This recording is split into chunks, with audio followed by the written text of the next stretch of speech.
I used to think love had a single, narrow path. You meet someone, fall in love, commit, and that's it. Happily ever after. Just the two of you. For a long time, I tried to fit myself into that box. I thought it was the only way to be secure. The only way to prove my love was real. But the more I tried, the more I felt like I was shrinking. I was hiding parts of myself, not just from my partner, but from me. The idea of an open relationship used to scare me. It sounded messy, unstable, and honestly, like a recipe for heartbreak. It felt like it went against everything we are taught about love, that it's supposed to be exclusive and possessive. My biggest fear was jealousy. I thought if I let my partner connect with someone else, it would mean I wasn't enough. It would mean our connection was fragile and could be easily replaced. But then I started to question those beliefs. Why does love have to be about ownership? Why do we feel so threatened by our partner forming other connections?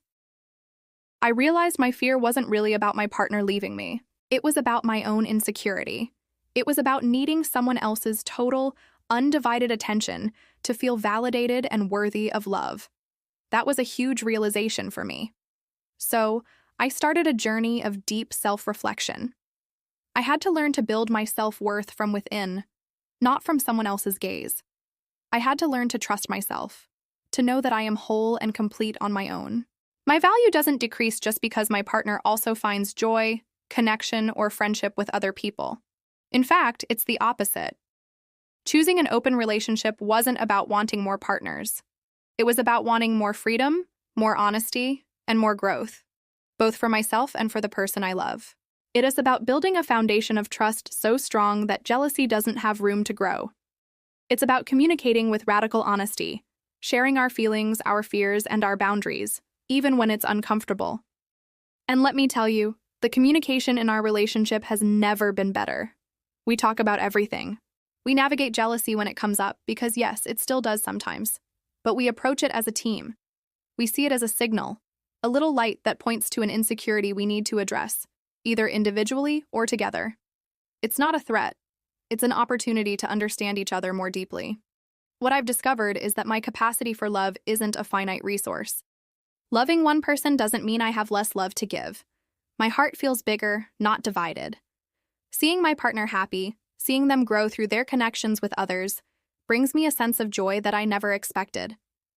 It's called compersion, finding joy in your partner's joy. And it's a beautiful, expansive feeling. This lifestyle isn't for everyone, and that's completely okay. Every relationship is unique. But for me, it has been a path to a more authentic and fulfilling way of loving. It's taught me that true security in a relationship doesn't come from rules or restrictions. It comes from trust, respect, and the freedom to be our whole, complete selves, together and apart. It's about choosing each other every day, not because we have to, but because we want to. It's about defining love on our own terms, not by a script someone else wrote for us. And for me, that's what true love is all about. Thanks so much for listening. If this resonated with you, I'd love to hear your thoughts in the comments. Don't forget to subscribe for more conversations like this. See you next time.